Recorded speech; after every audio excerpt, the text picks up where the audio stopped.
नमस्कार, लाडक्या बहिणीच्या चॅनलमध्ये तुमचं स्वागत आहे। मी पुन्हा आले आहे एक नवीन रेसिपी घेऊन। आजची रेसिपी आहे झणझणीत मटण।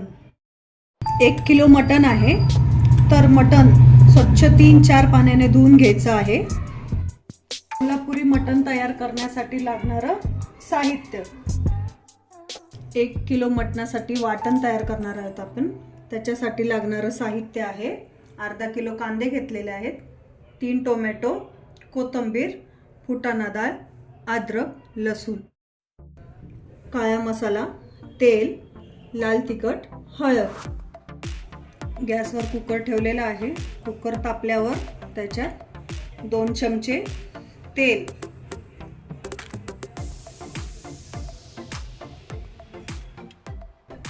तेल छान तापलेलं आहे। आता आपण त्याच्यात हळद अर्धा चमचा,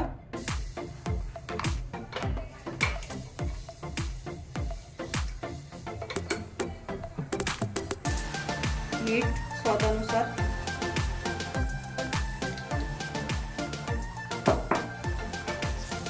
हे आपण करणार आहे आणि मटण। आता मटण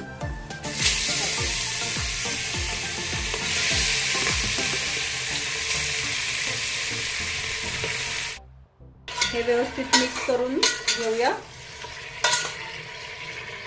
त्याच्यात 1 ग्लास पाणी घालून 2 शिट्टी करून घ्यायची। कुकरची 2 शिट्टी होईपर्यंत आपण वाटण तयार करून घेऊया। कढई ठेवलेली आहे गॅसवर, त्याच्यात तेल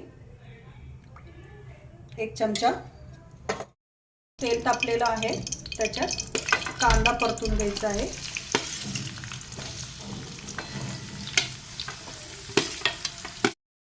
कांदा चांगला लालसर होईपर्यंत परतून घ्यायचा आहे।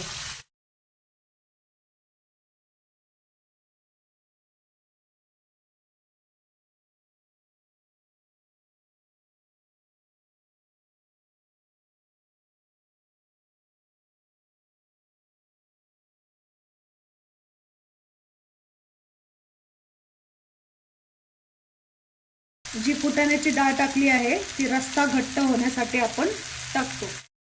टाकायची आहे कोथिंबीर,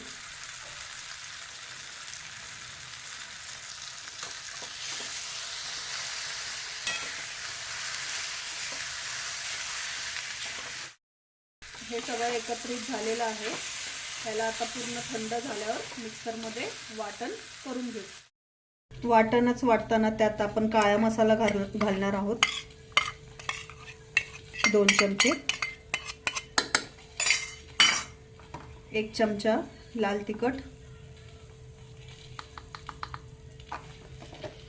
हे आता वाटण मिक्सरमध्ये वाटून घ्यायचंय। वाटण तयार झालेलं आहे। गॅसवर आपण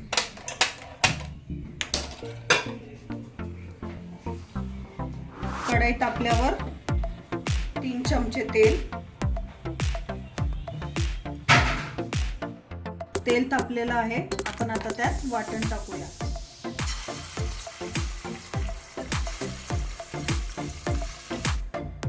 तेल सुटेपर्यंत चांगला मसाला भाजून घ्यायचा आहे। तेल चांगले सुटलेलं आहे। आपण आता त्यात मटण टाकूया।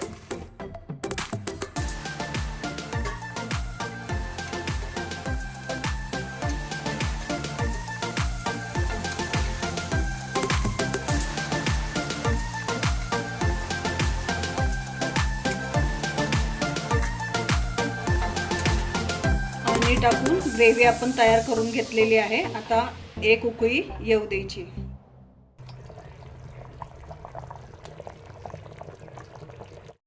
मटण तयार झालेलं आहे। आता याच्यावर आपण कोथिंबीर घालूया। कोळशाचा उपयोग कसा करायचा आहे मी तुम्हाला आता दाखवते। ही अशा प्रकारे वाटी ठेवायची आहे। गरम झालेला कोळसा त्याच्यावर ठेवायचा आहे आणि त्याच्यावर 1 चमचा तूप सोडायचं आहे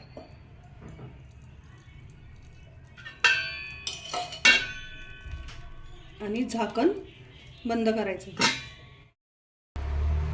हे बघा, झणझणीत सोलापुरी मटण तयार आहे. ही आपली सोलापुरी मटण थाली तयार आहे. सोलापुरी मटणाची रेसिपी तुम्हाला आवडली असेल तर लाईक, शेअर, सबस्क्राईब नक्की करा. थँक्यू.